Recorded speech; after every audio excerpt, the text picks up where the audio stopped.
I came from my father came from my grandfather came from great-grandfather, and so on and so on. So it goes back, until it all goes back to Adam alayhi salam. So then then Allah created Adam alayhi salam. So if you say, okay, what was before that? You say, well, the jinns were there. What was before that? Allah created the malaika before that. Then you say, okay, what was before the malaika? Then you say, okay, it's Allah Azza wa Jal. It's Allah Azza wa Jal. There will be a question that the shaitan will put forth. He will say, هَذَا خَلْقُ اللَّهِ فَمَنْ خَلَقَ اللَّهِ. This is the creation of Allah, so who has created Allah? Na'udhu billah. So if you think backwards in time, you think, well, what was there before Allah? But before only comes because you're thinking about time. يا أيها الناس اذكروا نعمة الله عليكم هل من خالق غير الله يرزقكم من السماء والأرض لا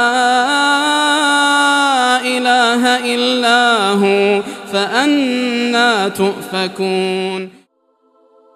So before Allah Azza wa Jal, there is no before. That question doesn't even exist. There is no such thing before Allah. Allah was there, finished. And that's what we need to say. We can't use the human brain to understand this. Just like if I tell you to lift 10 kilos. If I tell you to lift 10 kilos right now, you can lift 10 kilos. If I tell even a super strong person, you lift with one arm 1,000 kg. Can you do it? No. If I tell him to do 10,000 kg, can you do it? No. So there's a limit to this, the limit to the muscles. If I say with the eye, how far can I see? Some people can see 1 mile of a distance, some people 3-4 miles of a distance on a clear day. Some people 5 miles. But if I tell him to see with this eye, a human eye, without any binoculars, without any telescope, without anything, to look and to see as far as 100 miles or 200 miles. Can the human eye do that? No. So the human eye is limited. The human muscles are limited. The ears. Even if there's a massive explosion on halfway across the world or quarter way across the world, I can't hear that. The human ear can't pick that up. So we're limited. We're limited with hearing, with sight, with touching, with lifting, with walking, with energies. So we're limited with the brain. We're limited with the brain. There's so much a human can think. It's limited. So would me and you be able to know about the unseen world, about Allah, without any prophet? Yes or no? Yes or no? We can't. It's only through the prophets. So whatever the prophets now tell us about Allah, we have to trust it. The human can't bring now new arguments about Allah from himself. It won't work.